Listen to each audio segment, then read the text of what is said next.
जी नमस्कार, स्वागत है आप सभी का हमारे चैनल सी टेट अधिगम में। दोस्तों, आज के इस वीडियो में हम लोग बात करेंगे, जैसा कि आप सभी जानते हैं, बीएड अभ्यर्थियों को बाहर का रास्ता दिखाया गया है छठे चरण से। जी हाँ दोस्तों, पटना हाई कोर्ट की तरफ से जो आदेश आया कि बीएड अभ्यर्थी प्राइमरी एजुकेशन के लिए जो है योग्य नहीं है। यह सुप्रीम कोर्ट का फैसला बहुत दिन पहले राजस्थान के केस के लिए आया। उसके बाद पूरे भारत पे यह लागू हुआ। उसके बाद एक बार फिर छठे चरण के अभ्यर्थी बहाल हुए थे बिहार शिक्षक बहाली में, उनको भी पटना हाई कोर्ट ने फाइनली बाहर का रास्ता दिखा दिया है। अब वहां सवाल दो तीन उत्पन्न होते हैं कि ये अभ्यर्थी जाए तो कहां जाएं, और दूसरी चीज कि क्या उस सीटों पर उस टाइम के बचे हुए शिक्षकों का नियोजन होगा क्या। और उसके बाद बात करेंगे कि क्या एनआईएस का भी यही हाल होगा।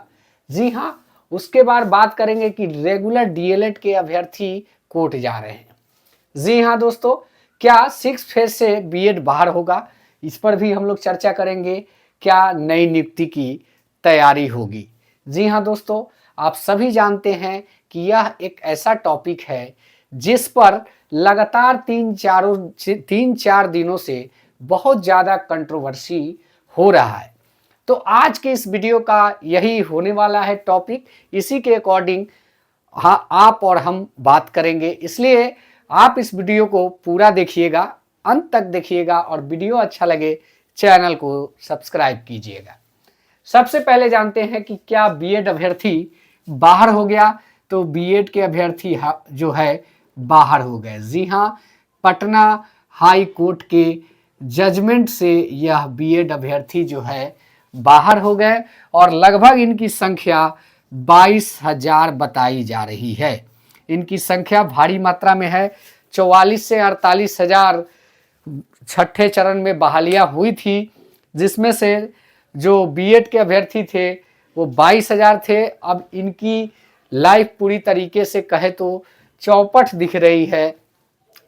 अब इसमें होना क्या है, तो आप जानते हैं कि पेपर के माध्यम से भी यह बात निकल के आई है कि उस पर फिर से भर्ती करनी होगी उन सीटों पर। जी हाँ, आप स्क्रीनशॉट देख सकते हैं पेपर का, उसमें दे दिया गया है कि जो है नियुक्ति प्रक्रिया फिर से नई नियुक्ति की तैयारी होगी। तो कहने का मतलब कहीं ना कहीं यह है कि क्या उस पर भी आयोग बहाली लेगी या फिर नियोजन होगा। तो अगर ऐसा कुछ होता है तो लेगा तो नियोजन इकाई ही, उस समय की जो नियोजन इकाई थे उसी प्रकार का कुछ प्रोसीजर आएगा।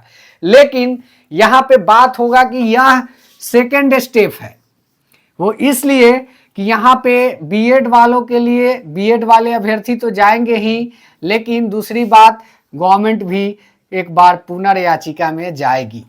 बहरहाल पर गवर्नमेंट अगर चाहेगी तो पॉजिटिव साइनिंग उसके कब नजर आएंगे कि बीएड को ये बाहर मान रही है, तो पॉजिटिव साइनिंग उस समय नजर आएगा जब किसी प्रकार का लेटर निकलता है कि इनका वेतन जो है रोक दिया जाए। अगर इससे संबंधित लेटर निकल जाता है तो समझिए कि बिहार सरकार फाइनली इन लोगों को बाहर का रास्ता दिखाने की तैयारी कर रही है।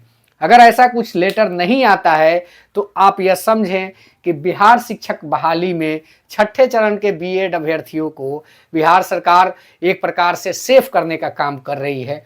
तो कहीं ना कहीं यह जरूरी है, किसी प्रकार का एक लेटर हो सकता है आजकल में वो आ जाए, तो जाके चीजें स्पष्ट हो जाएगी कि आखिर इस पर बिहार सरकार का स्टैंड क्या है। तो अभी वेट एंड वॉच की स्थिति में रहना होगा, देखना होगा आप सभी को कि क्या फैसला आखिर बिहार सरकार लेती है। तो अगर बिहार सरकार के द्वारा इनको निकाला जाता है तो फिर से नियोजन किया जाएगा और वहां पे डीएलएड के अभ्यर्थियों को लिया जाएगा। जी हाँ, अब बात करते हैं कि क्या यही हाल होगा एनआईएस का। तो बिल्कुल यही हाल एनआईएस का भी होने जा रहा है। थोड़ा सुनने में ऑड लगेगा, लेकिन इनको भी कोई बचा नहीं पाएगा। फिलहाल गतिविधि तेज है, एनआईएस के साथी लगातार प्रयासरत है कि हम जो है किसी तरह बहाली में इन हो जाए। जो छठे चरण में बहाल हुए हैं वो भी सोचते हैं कि हम जो है इन हो जाए।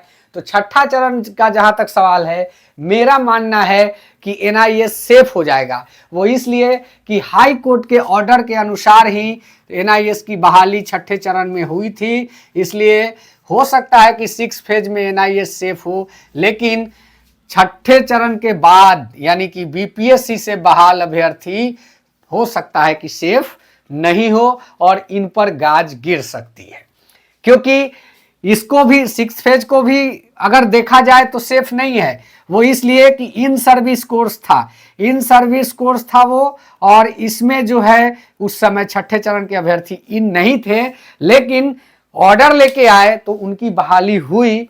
लेकिन फिलहाल जो पटना हाई कोर्ट नहीं, वो आदेश निकल के आता है एनआईएस के लिए, जो जहां से सुप्रीम कोर्ट से निकल के आता है, तो समक्ष कोर्ट को भी उस डिसीजन का पालन करना पड़ता है। तो ऐसे में बीपीएससी के सचिव के द्वारा भी कहा गया कि जो 24/10/2017 है शायद, तो उससे जो उस टाइम के जितने भी डीएड हैं उनको रखा जाएगा जो एनआईएस से किए हैं। तो डीएड एक ही बार हुआ है, डीएलएड जो है एनआईएस एक ही बार हुआ है, उसके अकॉर्डिंग सभी लोग सेफ हैं। लेकिन वो इन सर्विस कोर्स का मामला इन लोगों के लिए कारण बन जाएगा। अगर यह लोग चाहते हैं कि हम सेफ हो तो न्यायालय नहीं जाके इनको जाना चाहिए एनसीटी और एमएचआरडी, यही जाना चाहिए। अगर यहाँ जाते हैं कुछ लाते हैं तो बात बन सकती है। उस टाइम के जो भी पॉलिटिकल लीडर थे, कार्यरत थे, उनको पकड़ना होगा, और एनसीटी के जो प्रेसिडेंट थे, चेयरपर्सन थे, उनको पकड़ना होगा कि आपने जो है किस अकॉर्डिंग हमको मान्यता दी थी। और एक ग्राउंड और निकलता है कि जब यह 6 फेज की बहाली चल रही थी उस समय शायद एनसीटी भी एक लेटर निकाला था कि एनआईएस जो है वैलिड है। तो कहीं ना कहीं वो लेटर भी किसके अकॉर्डिंग निकाला गया, उस पर अगर सवाल खड़े किए जाते हैं तो कहीं ना कहीं एनआईएस को रास्ता मिलता है, वरना यह भी खटाई में पड़ जाएगा। लेकिन एनआईएस के साथियों को यह भी याद करके रखना होगा कि इस बार कैसे भी आपको वैलिडिटी लेनी ही होगी। अगर आप नहीं लेते हैं तो भविष्य में आजीवन जब तक आप सर्विस करेंगे तब तक आपको एक डर सा सताए रहेगा। तो इसलिए एनआईएस पर भी लगभग हम यह मानते हैं कि 80% खतरा है, 100% तो नहीं, 80% खतरा है। चलिए, क्या रेगुलर डीएलएड कोर्ट जा रहे हैं? जी हाँ, रेगुलर डीएलएड के अभ्यर्थी भी कोर्ट जा रहे हैं, क्योंकि एनआईएस की तरफ से एक्टिविटी किया जा रहा है तो ये भी अपना एक्टिविटी कर रहे हैं, क्योंकि सब लोग अपने हक के लिए कुछ ना कुछ अच्छा सोचते हैं। तो स्वाभाविक सी बात है कि जब ओपन मोड के एनआईएस के साथी कोर्ट जाएंगे तो स्वाभाविक बात है कि रेगुलर वाले जाएंगे, क्योंकि इनको भी अपने हक के लिए ही लड़ना है, और हक किससे लेना है? गवर्नमेंट से लेना है। स्वाभाविक की बात है, जाएंगे। क्या 6 फेज से बीएड बाहर होगा? 6 फेज से बीएड बाहर होगा, यह बिल्कुल तय है, और इसको हम 99% देते हैं। 99% चांस है कि बीएड बाहर हो जाएगा। क्या नई नियुक्ति की तैयारी होगी? जी हाँ, नई नियुक्ति 6 फेज के टाइम के जो भी चयन प्रक्रियाएं थी, तो वहां पे जुलाई तक के सीटेट पास किए हुए अभ्यर्थियों का जो काउंसलिंग लिस्ट होगा उसके अकॉर्डिंग उस सीट को डीएलएड के सीट से ही भरा जाएगा। तो कहीं ना कहीं कुछ अभ्यर्थियों के लिए राहत हो सकती है, क्योंकि उस समय के जो अभ्यर्थी बीएड वर्सेस डीएलएड के केस किए थे तो उनको एक बहुत बड़ी सफलता हाथ लगी है, और फिलहाल इस मौके को वो किस प्रकार से भुनाएंगे यह देखने वाली बात होगी।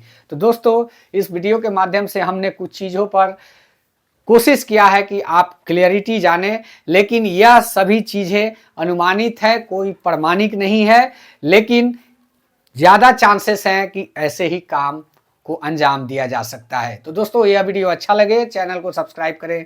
धन्यवाद। जय हिंद, वंदे मातरम।